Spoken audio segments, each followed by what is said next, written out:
Welcome to দিশার exam guide. প্রিয় প্রথম শ্রেণীর পরীক্ষার্থী বন্ধুরা, তোমাদের জন্য এই ভিডিওটিতে আমি আলোচনা করতে চলেছি প্রথম শ্রেণীর কলা ও কর্মশিক্ষা বিষয়ের প্রথম পর্যায়ক্রমিক মূল্যায়নপত্র 2026, অর্থাৎ 2026 সালের প্রথম শ্রেণীর কলা ও কর্মশিক্ষা বিষয়ের প্রশ্নপত্র এই ভিডিওটিতে আলোচনা করতে চলেছি। অবশ্যই দেখে নিতে হবে। পূর্ণমান 10, সময় 20 মিনিট।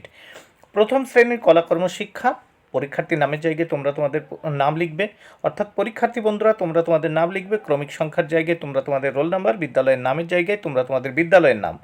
প্রাথমিক শিক্ষা পর্ষদের নির্দেশ অনুযায়ী নবপ্রবর্তিত পদ্ধতি অনুসরণ করে প্রশ্নপত্রটি তৈরি হয়েছে।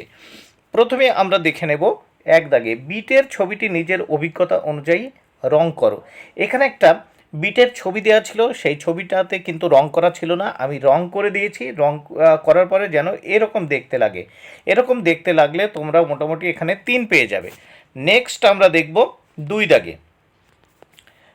দাগে কি বলেছে, যে পাতার ছবিটি দেখে নিজের অভিজ্ঞতা অনুযায়ী রং করো।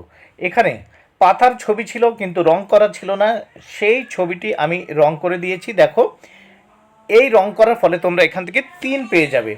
এবার আমরা এই প্রশ্নপত্রের নেক্সট পেজ দেখে নেব। নেক্সট পেজে আমরা দেখতে পাচ্ছি একটা ব্যাঙের ছাতা রয়েছে এবং একটা ব্যাঙ বসে রয়েছে নিচে। আর এই ব্যাঙের ছাতা ব্যাঙ সহ তোমরা সুন্দর করে এটি রং করে দেবে। এই রং করার ফলে তোমরা এখান থেকে 4 নাম্বার পেয়ে যাবে। বন্ধুরা, ভিডিওটি ভালো লাগলে অবশ্যই লাইক, কমেন্ট, শেয়ার করো। Thank you very much. Keep watching my channel and my video.